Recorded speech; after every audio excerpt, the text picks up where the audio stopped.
একটা তীর ধনুকের রূপক দিয়ে আজকের আলোচনা শুরু করা যেতে পারে। মানে ধরুন ছিলা একেবারে টানটান করে রাখা হয়েছে, কিন্তু তীরটা এখনো ছোড়া হয়নি। আচ্ছা আচ্ছা।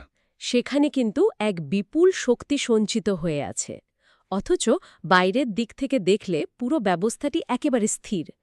পদার্থবিজ্ঞানের ভাষায় এটা হলো আম, ওই যাকে বলে স্থিতিশক্তি বা পোটেনশিয়াল এনার্জি। হ্যাঁ, একদম।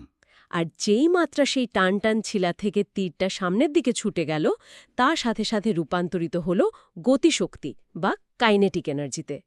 এক বিশাল শূন্যতা আর নিস্তব্ধতার বুক চিরে জন্ম নিল প্রচণ্ড গতির। আজকের এই গভীর আলোচনায় আমরা ঠিক এই মহাজাগতিক রূপকটার মূলেই প্রবেশ করতে যাচ্ছি। দারুণ একটা উপমা দিয়ে শুরু করলেন। আসলে শক্তির এই রূপকটা মহাবিশ্বের সবচেয়ে বড় ভারসাম্যকে বোঝার জন্য খুব চমৎকার একটা কাঠামো তৈরি করে দেয়। ঠিক। তো আমাদের হাতে থাকা শিবপুরাণ, দেবী ভাগবত পুরাণ এবং স্কন্দ পুরাণের মতো প্রাচীন উৎসগুলো বিশ্লেষণ করে আমরা আজকে এমন একটা ধারণাকে ডিকোড করার চেষ্টা করব, যা এই গতিশীল শক্তির চূড়ান্ত প্রকাশ, মানে দেবী পার্বতী। একদম তাই। একদিকে রয়েছে একেবারে শান্ত, স্থির আর বিশুদ্ধ চেতনা, ঠিক ওই আপনার বলা ছিল টানা ধনুকের মতো। আর অন্যদিকে রয়েছে সেই চেতনার ভেতরে লুকিয়ে থাকা মহাজাগতিক গতিশীল শক্তি, যা মূলত সমস্ত সৃষ্টিকে পরিচালিত করছে, তাই তো? হ্যাঁ। এই সোর্সগুলোর দিকে তাকালে এটা বেশ স্পষ্ট হয়ে ওঠে যে দেবী পার্বতীর আখ্যানগুলো কেবল কোনো সাধারণ পৌরাণিক সাহিত্য নয়, এগুলো আসলে মানবীয় মনস্তত্ত্ব, আধ্যাত্মিক বিবর্তন আর শক্তির রূপান্তরের অত্যন্ত জটিল একটা ব্লুপ্রিন্ট। আচ্ছা, এই ব্লুপ্রিন্টটা বুঝতে হলে তো আমাদের একেবারে উৎপত্তিস্থলে ফিরে যেতে হবে। সোর্স মেটেরিয়ালে বলা হচ্ছে যে পার্বতী নামের উৎপত্তি সংস্কৃত শব্দ পর্বত থেকে এসেছে। ঠিক। এর সাধারণ অর্থ হচ্ছে পর্বতের কন্যা। হিমালয়কে স্বর্গ ও মর্তের মিলনস্থল বলা হয়, মানে এসব তথ্য তো মোটামুটি সবারই জানা। কিন্তু আমার প্রশ্ন হল, এই পর্বত সদৃশ উৎপত্তির পেছনের মেকানিজমটা আসলে কি? কেন পর্বত? হ্যাঁ, কেন এই গতিশীল শক্তিকে একটা পর্বতের রূপক দিয়ে শুরু হতে হলো? দেখুন, পর্বত বলতে কাঠামোগতভাবে আমরা বুঝি এক অটল অনড় আর বিশাল স্থায়িত্ব বা গ্রাউন্ডিং। হিমালয়ের মতো পবিত্র জায়গায় এই জন্ম আসলে আধ্যাত্মিক উচ্চতা এবং অটল শক্তির প্রতীক। বুঝতে পারছি। কিন্তু এই স্থায়িত্বের প্রয়োজনীয়তাটা কোথা থেকে এলো তা বুঝতে হলে আমাদের ঠিক আগের অধ্যায়টার দিকে তাকাতে হবে, অর্থাৎ দেবী সতীর অধ্যায়। সতীর আত্মাহুতি এবং দক্ষযজ্ঞের ঘটনা, এটা তো বেশ বহুল প্রচলিত। হ্যাঁ। কিন্তু এই ঘটনাটিকে যদি আমরা কসমোলজিক্যাল বা মনস্তাত্ত্বিক দৃষ্টিকোণ থেকে দেখি, তাহলে সেখানে আসলে কি ঘটছিল? মানে কেন সতী এবং শিবের মিলন মহাজাগতিক ভারসাম্য ধরে রাখতে ব্যর্থ হয়েছিল? খুব ভালো প্রশ্ন। কারণ সতী এবং শিবের মিলন ছিল দুটি একেবারে সাংঘর্ষিক আদর্শের মিলন। সতী ছিলেন রাজা দক্ষের কন্যা।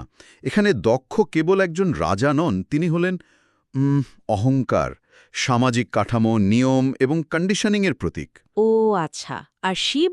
অন্যদিকে শিব হলেন একেবারে কাঠামো বহির্ভূত, মুক্ত এবং বিশুদ্ধ চেতনার প্রতীক। তো দক্ষের অহংকারের সাথে শিবের এই কাঠামোহীন চেতনার সংঘর্ষ হওয়াটা একেবারে অবধারিত ছিল। তার মানে সতীর আত্মাহুতি কেবল একটা আবেগতাড়িত মৃত্যু ছিল না? একদমই না। এটি ছিল সেই কাঠামোগত অহংকারের চূড়ান্ত পতন। যখন সতী দেহত্যাগ করলেন, তখন প্রকৃতির ভারসাম্য সম্পূর্ণ ভেঙে পড়ল। হ্যাঁ, এরপরই তো শিবের উন্মত্ততা, বীরভদ্রের সৃষ্টি। ঠিক। আর বিষ্ণুর চক্র দিয়ে সতীর দেহ খণ্ডিত করে শক্তিপীঠ তৈরির যে আখ্যান আমরা দেখি, তা মূলত একটা অকার্যকর সিস্টেম বা ফেইল্ড মেকানিজমকে ভেঙে নতুন করে সাজানোর মহাজাগতিক প্রক্রিয়া।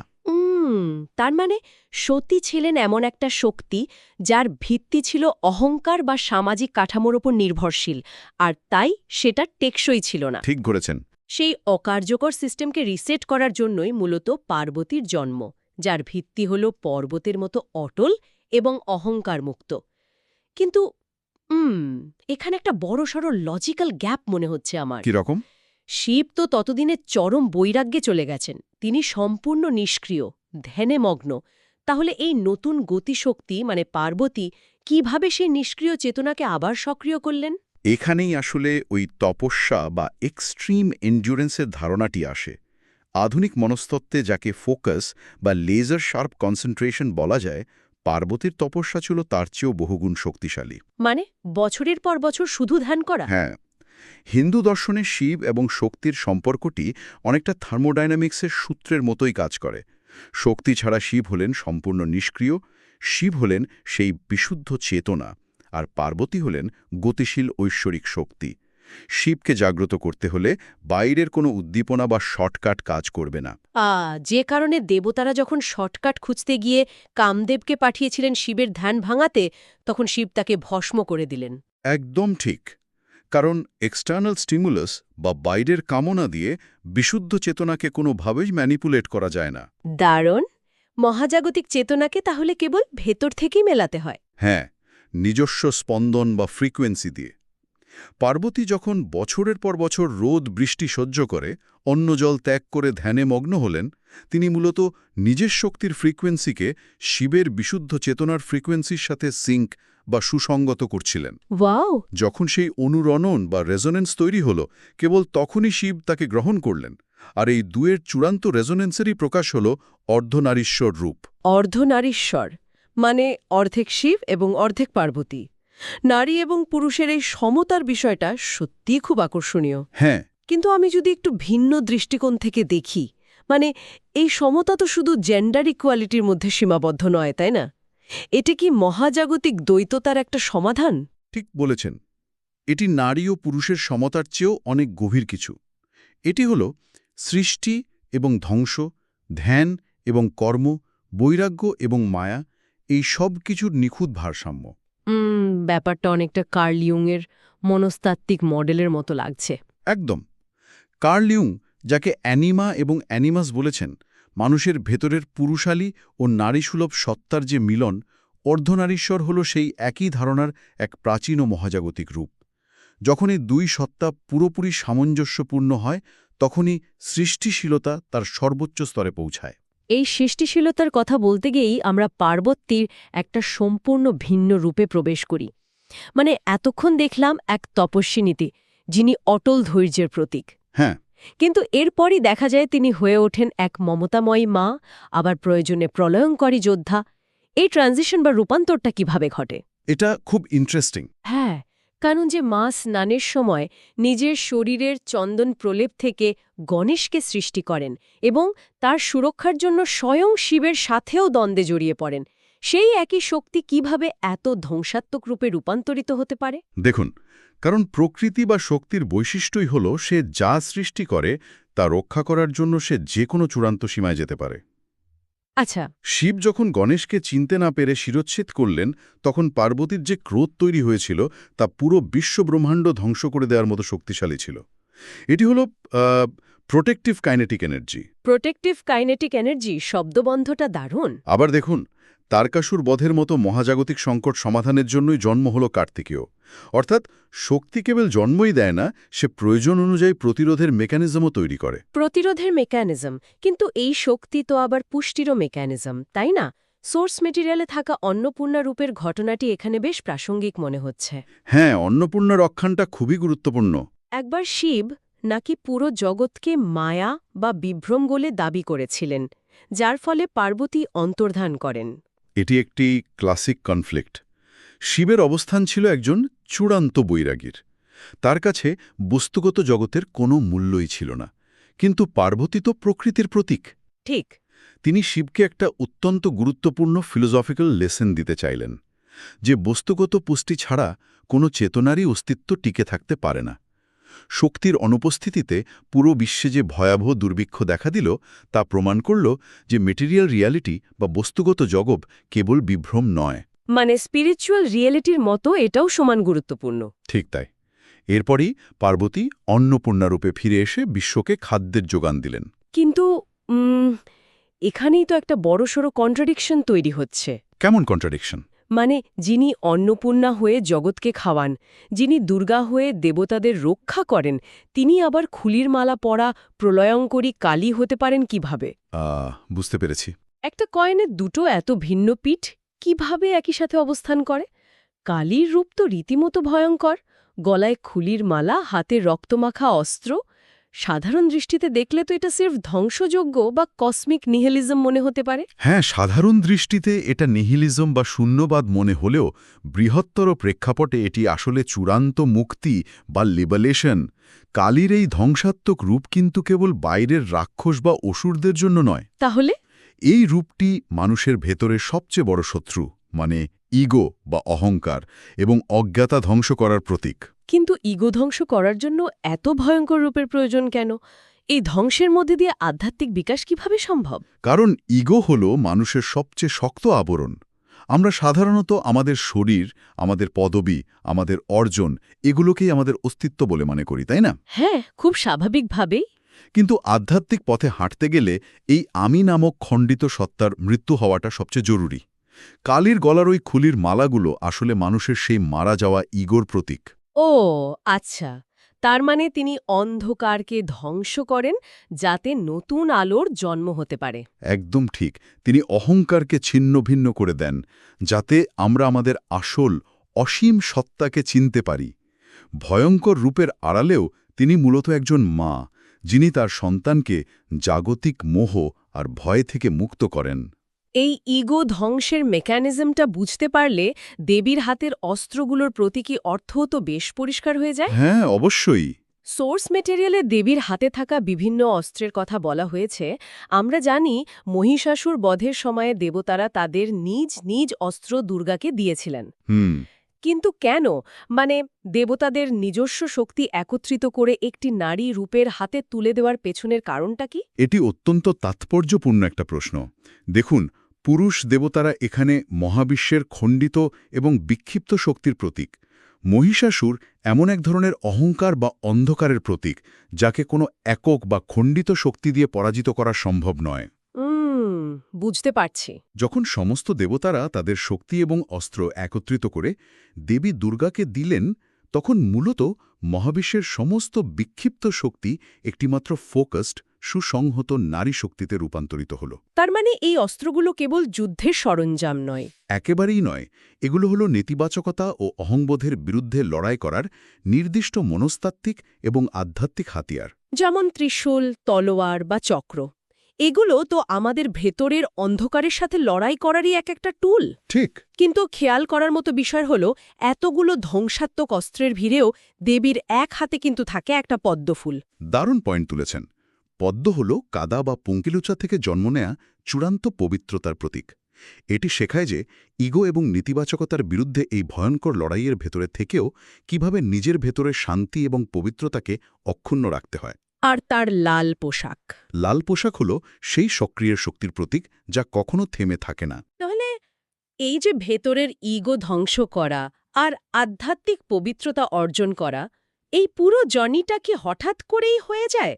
মানে নাকি এর কোনো নির্দিষ্ট ব্লুপ্রিন্ট আছে? অবশ্যই এর একটা ব্লুপ্রিন্ট আছে। হ্যাঁ, কারণ সোর্স মেটেরিয়াল ঘাঁটলে দেখা যায় নবরাত্রির সময় পূজিত দেবীর ৯টি রূপ, যাকে আমরা নবদুর্গা বলি, সেটি শুধু কোনো উৎসব নয়, এটিকে একটা স্ট্রাকচার্ড রোড ম্যাপ বা ব্যক্তিগত বিবর্তনের ধাপ হিসেবে ব্যাখ্যা করা হয়েছে। একদম ঠিক।